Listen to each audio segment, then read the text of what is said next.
los miércoles a informar sobre quién es quién en las mentiras de la semana. Muy breve, bueno y breve, doblemente bueno. No hace falta hablar mucho, extendernos en este caso porque no terminaríamos. Es parte de la estrategia de la oligarquía, los que se sentían dueños de México, el lanzar a todos los medios, con honrosas excepciones, en contra de nosotros. Es algo excepcional, no se había visto. Revisen la historia. Nunca una lanzada en contra del presidente de la República como la que estamos padeciendo y enfrentando. Desde los tiempos de la campaña negra en contra de Francisco I. Madero por parte de la prensa del antiguo régimen porfirista. Nunca. Pero ya es sabido el por qué. Resulta que se fue creando un grupo de interés muy poderoso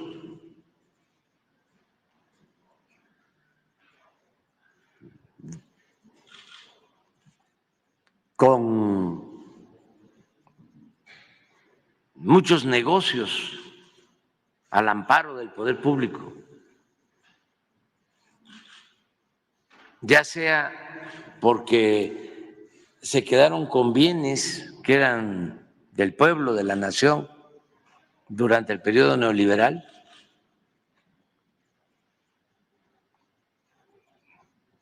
o porque se quedaban también con buena parte del presupuesto nacional, con dinero del pueblo. Entonces, como eso ya no se permite, pues ese es el enojo, el coraje.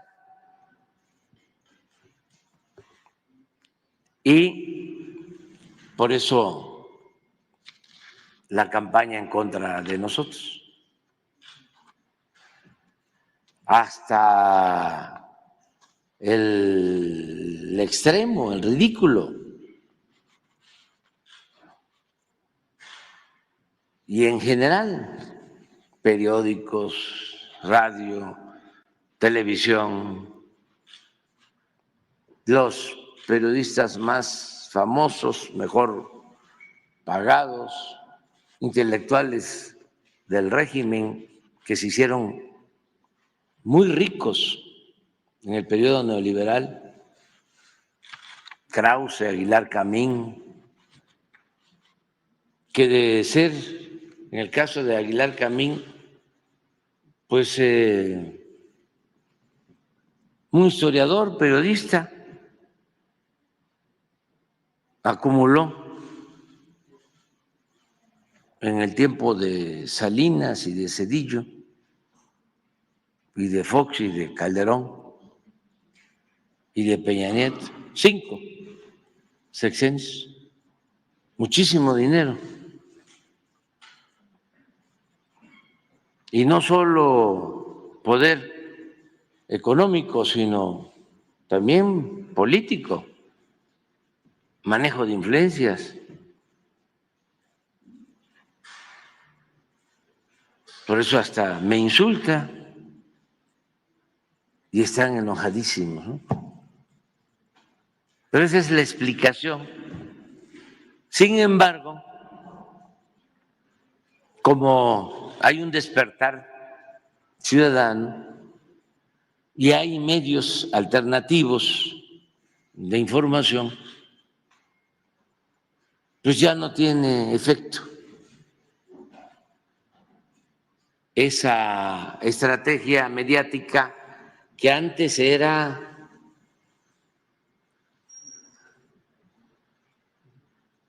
muy eficaz, destructiva, acababa con cualquier dirigente opositor o quien se rebelaba, lo hacían papilla, políticamente hablando. No aguantaba una lanzada en medios. Afortunadamente, ahora no, ya se les mojó la pólvora, ya no pasa nada. Y nos ayuda mucho el que hayan surgido los medios alternativos, el Internet, que aun cuando lo han querido también tomar, secuestrar con los bots, con la compra de robots para echar a andar campañas, ¿no? En Twitter, en Facebook, en Face. No han podido porque la gente está participando más. Es de las cosas muy buenas que se han dado en los últimos tiempos en el país. Es un avance. Entonces, en vez de verle solo lo negativo, los insultos, la falta de respeto, del coraje y a veces hasta el odio, ¿no? Ojalá y eso no prospere, no siga avanzando, pero la parte positiva es de que ya existe una comunicación distinta, de mayor apego a la verdad, más información, sobre todo, a quienes no tenían información, no porque no quisieran estar informados, sino porque no se les daban a conocer las cosas. El pueblo desconocía muchísimas cosas que se manejaban solo en la cúpula, en el círculo rojo. Y se manipulaba, se daba a conocer lo que le convenía a la clase dominante. Ahora ya no. Entonces sí estamos viviendo un momento interesante en eso. Es algo positivo dentro de todo. Es realmente muy benéfico el que se esté llevando a cabo este debate. Es muy bueno, muy bueno, porque se va purificando la vida pública. Y como añadido, nos ahorramos mucho dinero, porque ese sistema corrupto de control de medios le costaba mucho dinero al pueblo, miles de millones de pesos, porque les tenían que dar contratos de obras, les tenían que dar hospitales, reclusorios, carreteras, la construcción de aeropuertos. Fíjense, los medios de información convencionales, los dueños, también constructores o grandes empresarios.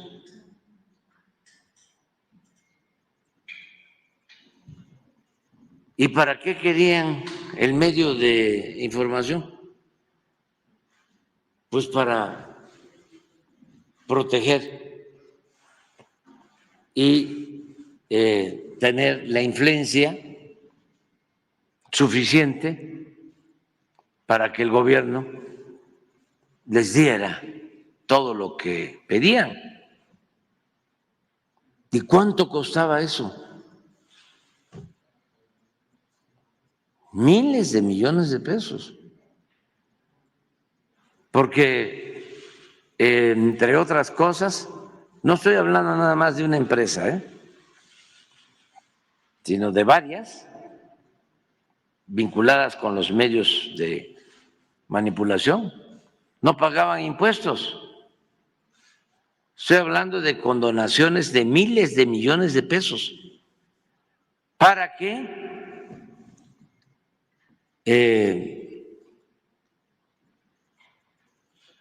Guardaran silencio y le quemaran incienso al presidente. Costaba mucho eso, porque también se piensa que era el chayote lo que le daban a los periodistas. No, eso es una bicoca en comparación con lo que obtenían los dueños de las corporaciones mediáticas. Por más que le pagaran a un periodista, para empezar, los que ganan bastante en el periodismo, pues deben de ser 20, cuando mucho. Pero hay miles de periodistas que ganan pues poco, viven en la justa medianía y otros con ingresos muy precarios. ¿Y qué se queda en la conciencia de muchos, en lo que llaman el imaginario colectivo? Que el problema es el chayote, los chayoteros. No, no, no, no, no. Eso no es nada, nada en comparación con lo otro. Imagínense si tengo una empresa, 2, 3, 4, un banco, y tengo que pagar 2, 3,000 millones, 5,000 millones de pesos de impuestos y no los pago. ¿Qué tiene que ver eso? con un sobre, con un embute de 50,000, de 80,000, de 100,000 pesos mensuales. Y eso bien atendido. Nada. Es una bicoca. Entonces, por eso, ¿qué vamos a estarnos peleando con los periodistas? No, no.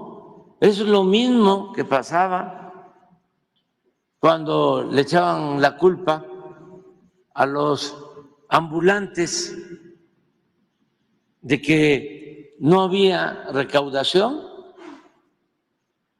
porque no pagaban impuestos, los de la economía informal. Cuando la gente se buscaba la vida como podía y lo sigue haciendo, como puede, porque no tenía opciones, no tenía alternativas, porque imperaba la corrupción. Y estos caraduras, cretinos, que no pagaban los impuestos, los de arriba, los de mero arriba, echándole la culpa a los viene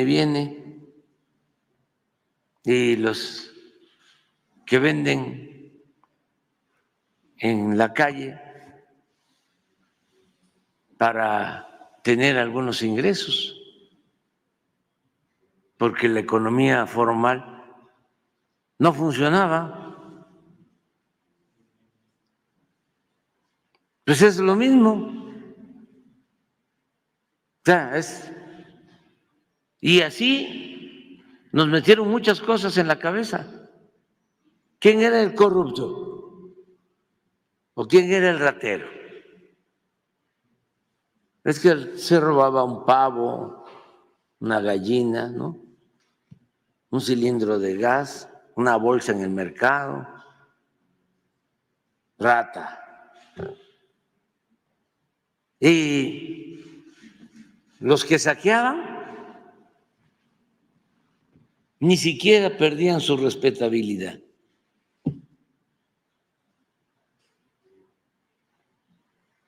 Y siempre lo digo, hasta se ponía de ejemplo a estos corruptos, ¿no? Se le decía a los hijos, estudia para que cuando seas grande seas como don fulano, don mengano, don perengano, un reverendo ladrón. Entonces todo esto es lo que ahora se está revisando y es importantísimo. Y no debemos de enojarnos y dar gracias porque nos tocó vivir un momento estelar en la historia de México. Esto no pasaba antes. A veces pasaron siglos. Imagínense qué sucedía en los 3 siglos de dominación colonial en México. ¿Qué se movía? Era un control absoluto, tanto del virrey como del arzobispo. Los únicos pleitos que habían eran cuando no se ponían de acuerdo el virrey y el arzobispo, que se acusaban unos y otros de corrupción. Por eso, 2 veces quemaron aquí el palacio. Este palacio lo han quemado 3 veces, 2 en la época virreinal, entre pleitos. Una vez mandaron a un virrey porque era mucha la corrupción y el virrey lo mandaron de España. Tengan en cuenta que fueron 3 siglos y ni siquiera vino ningún rey a México. Mandaban los virreyes. Y mandaron a uno porque era mucho la corrupción. Se quedaban con los impuestos de las minas y especulaban con la venta del maíz. Tenían todo ese control y le echaban la culpa al arzobispo de entonces. Y el virrey llega y mete a la cárcel al arzobispo. No, pues no pudo. Una gran rebelión popular. Tomaron aquí el palacio, lo quemaron. Tuvo que salir disfrazado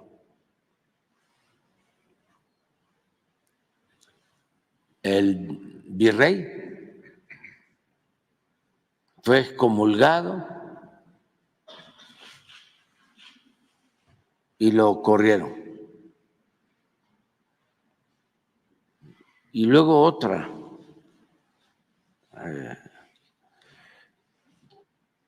revuelta también y quema del palacio en la época virreinal. 2. Y la tercera fue un accidente a muy poco tiempo de que falleciera el presidente Juárez y muy cerca de su casa, aquí, en Palacio. Y se quemó lo que era el antiguo Congreso, donde se firmaron las leyes de reforma, donde se aprobaron las leyes de reforma. 1872 muere el presidente Juárez y un mes después el incendio y se quema todo lo que es el recinto parlamentario del Palacio. Entonces, la corrupción pues siempre ha estado lamentablemente presente y es lo que provoca a veces la inconformidad. Si lo entendemos así y resolvemos las cosas de manera pacífica, que siga el debate, pues nos va a ayudar bastante. Nos ayuda mucho que siga el debate. Vean, por ejemplo, lo que nos va a presentar ahora Elizabeth sobre el quién es quién en la mentira. Es algo que ya planteamos, que hace como 2 días empezaron a difundir de que habían más de 300 muertos en Acapulco. Y se extendió. ¿Y ustedes creen que es por falta de información, porque fueron sorprendidos, es un asunto espontáneo? No, es para socavar al gobierno, pensando que así van a poder desprestigiar al gobierno y entonces va a regresar la mafia por sus fueros. Porque como ya también viene la temporada electoral, el día 20 de noviembre, el lunes, día de la revolución, del aniversario del inicio de la revolución, empiezan las precampañas.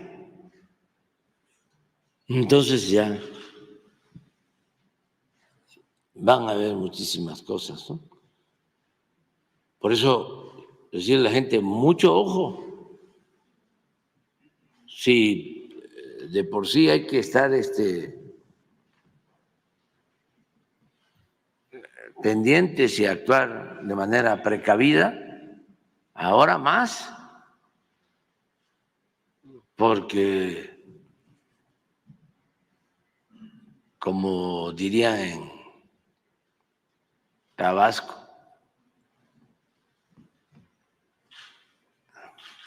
y lo mejor es lo peor que se va a poner, para que no nos asustemos, todo es tranquilo, van a ir cada vez enseñando más el cobre, pero aquí tenemos forma de replicar. Y todos podemos participar. Y prohibida la censura.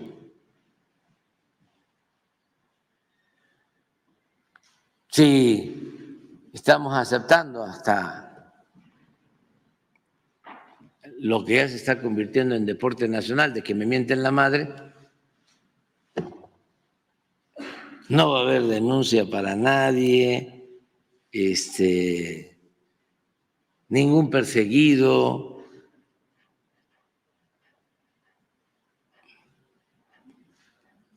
No vamos, por ejemplo, a los reporteros de los medios, a la reportera de Televisa que dio la noticia de los 300 muertos,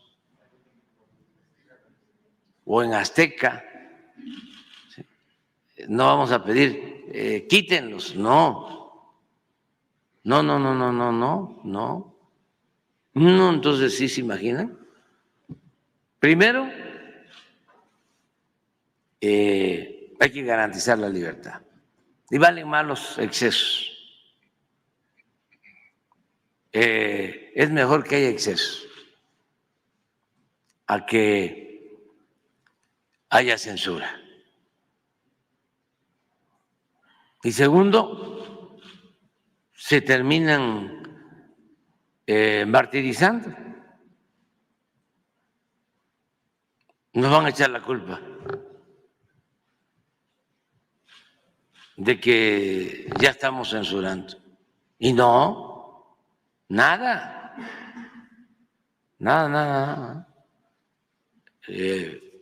Diálogo